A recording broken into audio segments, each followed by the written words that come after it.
Assalamualaikum warahmatullahi wabarakatuh. Saya Nabila Putri Fauzia dengan NIM 231061179. Pada kesempatan ini, saya akan membahas topik yang sangat relevan di era reformasi seperti sekarang, yaitu hubungan antara hukum, profesi jurnalistik, dan etika media massa di Indonesia. Nah, sebelum masuk ke jurnalistik secara spesifik, kita perlu memahami dulu apa yang sebenarnya dimaksud dengan profesi.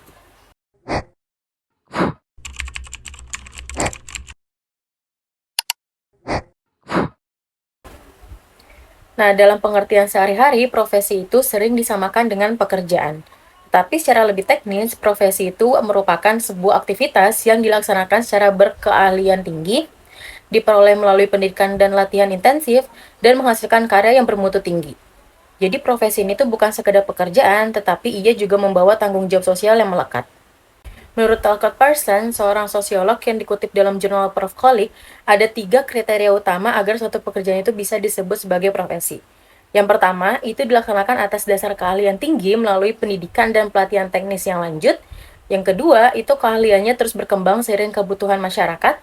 Yang ketiga, itu ada pranata atau lembaga untuk mengontrol agar keahlian itu digunakan secara bertanggung jawab, berangkat dari niat pengabdian yang tulus.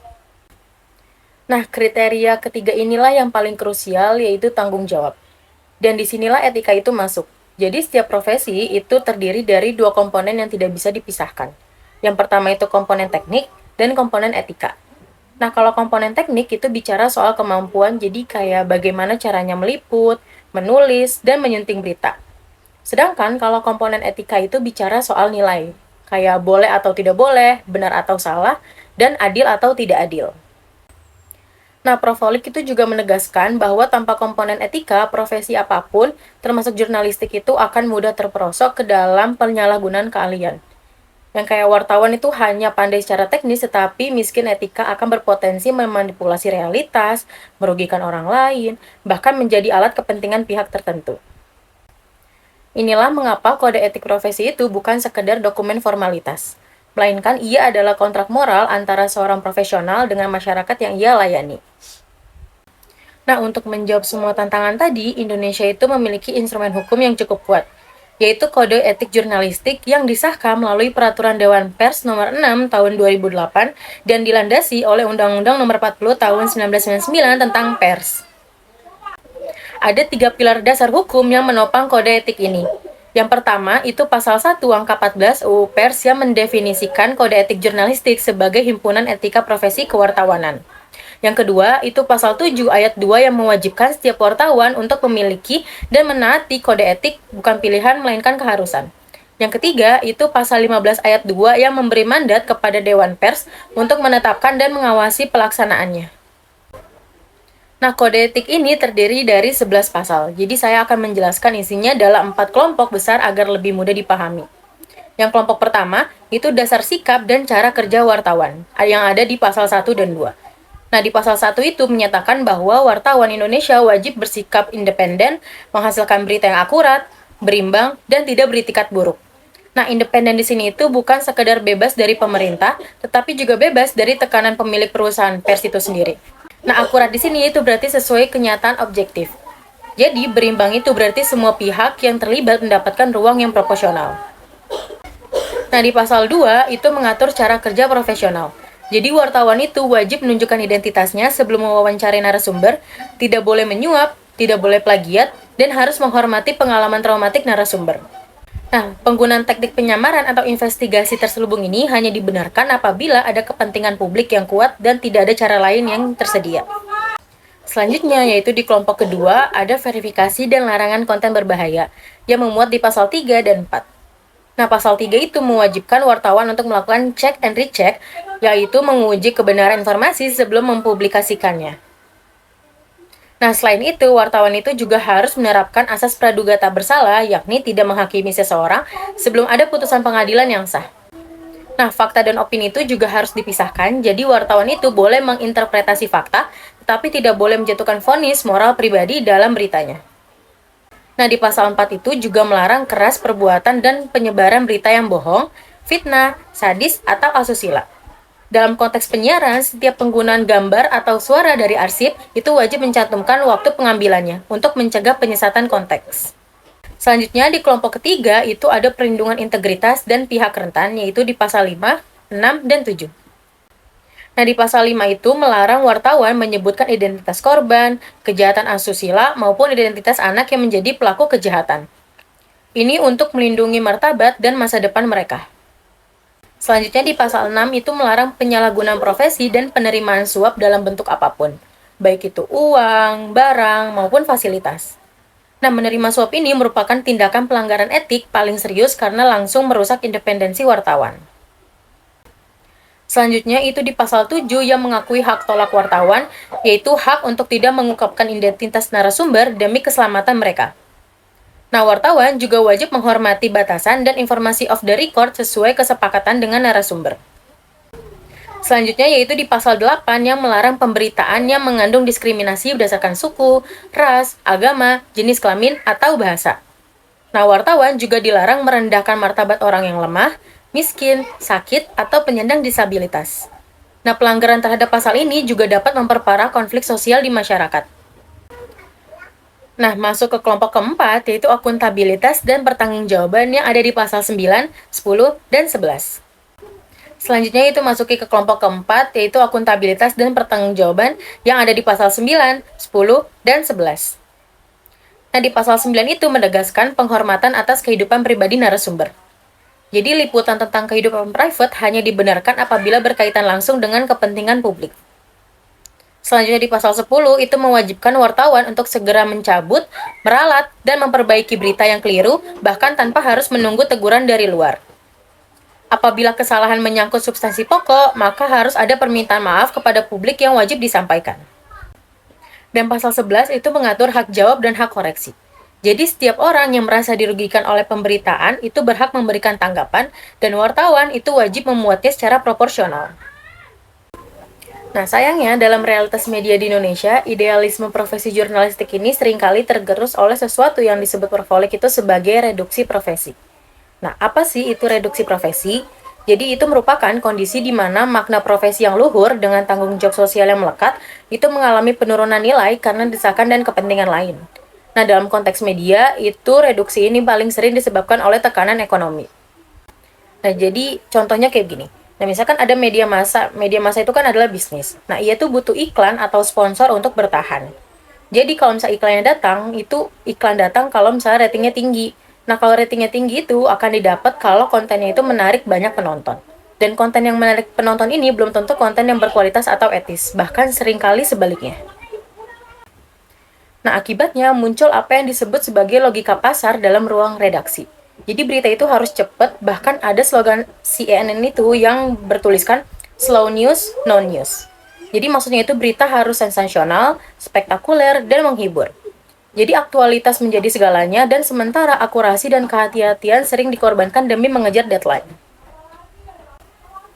Nah, Pervolik itu juga menyebut bahwa fenomena mimetisme media ini atau kecenderungan media untuk mengikuti apa yang diliput media lain.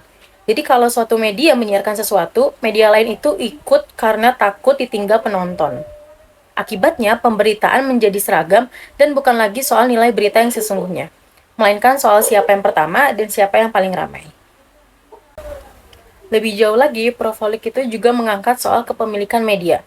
Jadi ketika pemilik media berasal dari dunia bisnis atau politik, ada kecenderungan ke logika pasar atau bahkan kepentingan pribadi yang masuk ke dalam kebijakan redaksional. Wartawan yang seharusnya independen justru bekerja di bawah tekanan pemilik. Nah, etika komunikasi pun hanya menjadi instrumen belaka, bukan nilai yang benar-benar dipegang. Inilah yang Pervolik sebut sebagai gejala patologis atau kondisi di mana lingkungan sosial ini sudah tidak lagi menganggap profesi jurnalistik sebagai sesuatu yang luhur dan penuh tanggung jawab sosial.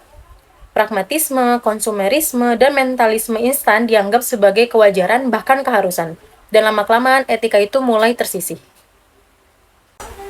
Lalu ada soal pendekatan utilitarian yang terlalu dominan dalam praktik jurnalistik. Etika utilitarian ini menilai tindakan berdasarkan manfaatnya apakah menguntungkan atau tidak. Nah, dalam jurnalistik ini sering mengabaikan pelanggaran privasi atau pengabaian asas praduga tak bersalah demi kepentingan publik. Tapi Prof. Holik itu mengingatkan bahwa pendekatan ini berbahaya karena apapun yang tidak memberi manfaat akan diabaikan, termasuk hak dasar orang lain.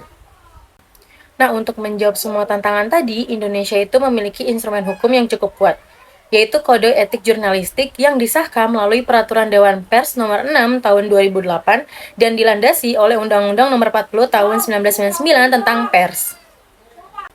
Ada 3 pilar dasar hukum yang menopang kode etik ini. Yang pertama, itu pasal 1 angka 14 UU Pers yang mendefinisikan kode etik jurnalistik sebagai himpunan etika profesi kewartawanan. Yang kedua, itu pasal 7 ayat 2 yang mewajibkan setiap wartawan untuk memiliki dan menaati kode etik bukan pilihan melainkan keharusan. Yang ketiga, itu pasal 15 ayat 2 yang memberi mandat kepada Dewan Pers untuk menetapkan dan mengawasi pelaksanaannya. Nah, kode etik ini terdiri dari 11 pasal. Jadi saya akan menjelaskan isinya dalam 4 kelompok besar agar lebih mudah dipahami. Yang kelompok pertama, itu dasar sikap dan cara kerja wartawan, yang ada di pasal 1 dan 2.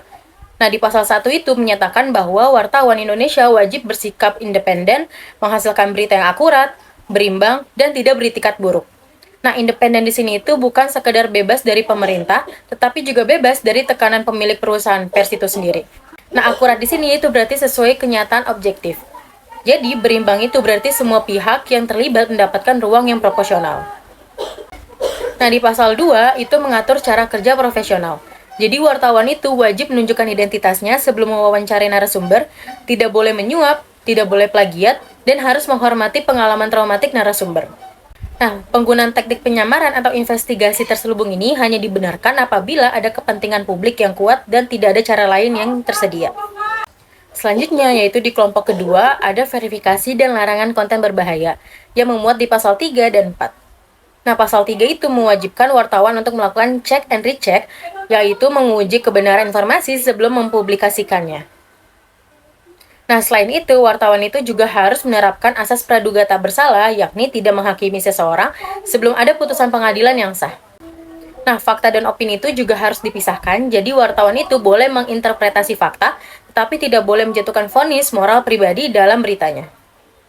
Nah, di pasal 4 itu juga melarang keras perbuatan dan penyebaran berita yang bohong, fitnah, sadis, atau asusila.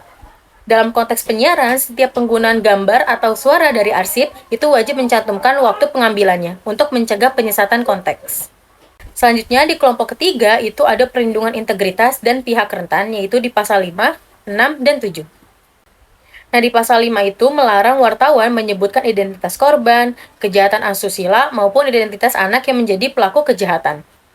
Ini untuk melindungi martabat dan masa depan mereka. Selanjutnya di pasal 6 itu melarang penyalahgunaan profesi dan penerimaan suap dalam bentuk apapun, baik itu uang, barang, maupun fasilitas.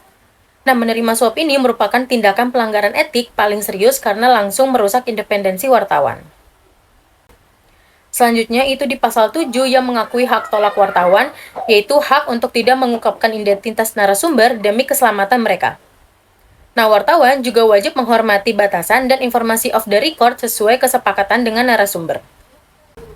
Selanjutnya yaitu di pasal 8 yang melarang pemberitaan yang mengandung diskriminasi berdasarkan suku, ras, agama, jenis kelamin, atau bahasa. Nah, wartawan juga dilarang merendahkan martabat orang yang lemah, miskin, sakit, atau penyandang disabilitas. Nah, pelanggaran terhadap pasal ini juga dapat memperparah konflik sosial di masyarakat. Nah, masuk ke kelompok keempat, yaitu akuntabilitas dan pertanggungjawaban yang ada di pasal 9, 10, dan 11. Selanjutnya itu masuki ke kelompok keempat, yaitu akuntabilitas dan pertanggungjawaban yang ada di pasal 9, 10, dan 11. Nah, di pasal 9 itu menegaskan penghormatan atas kehidupan pribadi narasumber. Jadi, liputan tentang kehidupan private hanya dibenarkan apabila berkaitan langsung dengan kepentingan publik. Selanjutnya di pasal 10 itu mewajibkan wartawan untuk segera mencabut, meralat, dan memperbaiki berita yang keliru, bahkan tanpa harus menunggu teguran dari luar. Apabila kesalahan menyangkut substansi pokok, maka harus ada permintaan maaf kepada publik yang wajib disampaikan. Dan pasal 11 itu mengatur hak jawab dan hak koreksi. Jadi setiap orang yang merasa dirugikan oleh pemberitaan itu berhak memberikan tanggapan, dan wartawan itu wajib memuatnya secara proporsional. Nah, ada satu hal fundamental yang perlu kita pahami sebelum menutup diskusi ini, yaitu hubungan antara kemerdekaan pers dan tanggung jawab profesi. Pada pasal 4 ayat 1 UU Pers ini menegaskan bahwa kemerdekaan pers adalah hak asasi warga negara. Jadi pers itu bebas dari segala bentuk pencegahan, pelarangan, dan penekanan. Kebebasan ini dilindungi oleh Pancasila, Undang-Undang 1945, dan Deklarasi Universal HAM PBB. Namun, kebebasan pers ini juga bukan tanpa batas. Kemerdekaan pers ini disertai dua penyimpangan. Yang pertama, itu supremasi hukum yang dilaksanakan oleh pengadilan. Yang kedua, itu tanggung jawab profesi yang dijabarkan dalam kode etik jurnalistik. Nah, keduanya ini bukan hambatan bagi pers, melainkan jaminan agar kemerdekaan pers itu tidak disalahgunakan dan tetap berpihak kepada kepentingan masyarakat.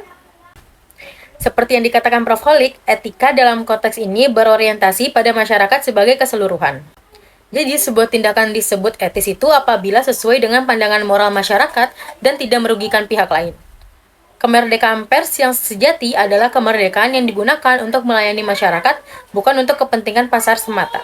Lalu, siapa yang bertanggung jawab memastikan semua aturan yang dijalankan? Jadi, sistem penegakan kode etik jurnalistik di Indonesia itu bekerja dalam dua lapisan. Lapisan yang pertama itu adalah Dewan Pers. Sebagai lembaga independen yang berwenang melakukan penilaian akhir atas setiap dugaan pelanggaran kode etik. Nah, Dewan Pers ini itu bersifat otoritatif dalam ekosistem pers nasional. Selanjutnya di lapisan kedua itu adalah organisasi wartawan dan perusahaan pers tempat wartawan itu bernaung. Jadi mereka lah yang berwenang menjatuhkan sanksi, mulai dari teguran, pemberhentian sementara, hingga pemecatan tergantung tingkat pelanggaran yang terbukti dilakukan. Dengan demikian, kode etik jurnalistik itu bukan sekedar anjuran moral, tetapi ia memiliki kekuatan hukum sebagai peraturan resmi Dewan Pers yang mengikat seluruh insan pers di Indonesia. Jadi, mari kita ambil kesimpulan dari seluruh pembahasan tadi, bahwa profesi jurnalistik itu bukan sekedar pekerjaan mencari dan menyebarkan berita. Melainkan, ia merupakan sebuah profesi yang membawa tanggung jawab sosial yang besar, karena informasi yang disebarkan seorang wartawan itu dapat membentuk opini publik, mempengaruhi kebijakan, bahkan menentukan nasib seseorang. Namun profesi ini tuh sedang menghadapi tekanan yang nyata, yakni tekanan ekonomi dari logisi pasar, tekanan dari pemilik media yang berkepentingan, dan arus konsumerisme yang menggerus idealisme. Ketika etika profesi mengalami reduksi, yang menjadi korban itu adalah masyarakat yang berhak mendapatkan informasi yang jujur, akurat, dan bertanggung jawab. Kode etik jurnalistik ini tuh hadir sebagai jawaban normatif atas tantangan ini. Nah, ke-11 pasalnya ini bukan sekedar daftar larangan, melainkan ia adalah cerminan dari nilai-nilai yang seharusnya dipegang setiap wartawan, yakni independensi, akurasi, keseimbangan perlindungan terhadap yang lemah, dan akuntabilitas kepada publik. Seperti yang ditegaskan oleh Dewan Pers, bahwa tegakkan integritas sebagai komitmen profesi itu bukan sekedar formalitas. Jadi jurnalistik itu juga harus jaga kepercayaan publik, karena kepercayaan itu adalah aset terbesar pers yang kalau sekali hilang itu sulit untuk dipulihkan. Selain itu, hormati juga supremasi hukum, karena kemerdekaan pers dan tanggung jawab hukum itu berjalan beriringan. Sekian penjelasan saya mengenai hukum jurnalistik dan media massa di Indonesia. Terima kasih sudah menonton. Mohon maaf bila ada kesalahan dalam penyampaian informasi. Semoga video ini bermanfaat. Wassalamualaikum warahmatullahi wabarakatuh.